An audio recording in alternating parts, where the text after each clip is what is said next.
قرآن مجید کی ایک اور آیت جو اس اہل بیت کے شان کے متعلق اور نبی کریم علیہ الصلوۃ والسلام کے گھرانے کے متعلق ہے. اللہ تبارک و تعالی ارشاد فرماتا ہے فَإِذَا نُفِخَ فِي الصُّورِ فَلَا أَنْصَابَ بَيْنَهُمْ يَوْمَئِذٍ وَلَا يَتَسَاءَلُونَ.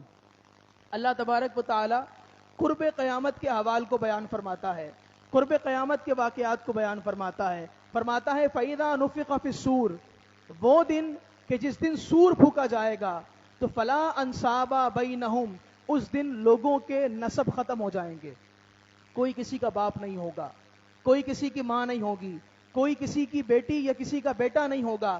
تمام انصاب, تمام نسب ختم ہو جائیں گے. اس کا مطلب ہو سکتا ہے شاید یہ کوئی گمان کر دے کہ معاذ اللہ نبی کریم علیہ الصلوۃ والسلام کا نسب بھی ختم ہو جائے گا, تو ایسا نہیں ہے. نبی کریم علیہ الصلوۃ والسلام نے بالکل واضح ارشاد فرمایا کلو نسب و سبب منقطع یوم القیامہ, قیامت کے دن ہر ایک کا نسب اور ہر ایک کا سبب منقطع ختم ہو جائے گا. فرمایا الا سببی و نسبی, سوائے میرے سبب کے اور میرے نسب کے. خلاصہ یہ ہوا کہ دنیا کے جتنے بھی انصاب ہیں, جتنے بھی نسب ہیں, جتنے بھی وسیلے ہیں, جتنے بھی اسباب ہیں, قیامت کے دن یہ سارے کے سارے انصاب, سارے نسب ختم ہو جائے گی. لیکن اگر کوئی نسب رہے گا تو صرف اور صرف نبی کریم علیہ الصلوۃ والسلام کا نسب رہے گا اور وہ اہل بیت کا نسب رہے گا.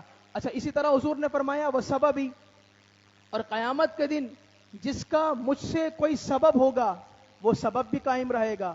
اور علماء نے, محدثین نے اس سبب کی تشریح بیان فرمائی کہ جو نبی کریم علیہ الصلوۃ والسلام سے کامل محبت کرے گا وہ سبب بھی قیامت کے دن اس کو کام آئے گا.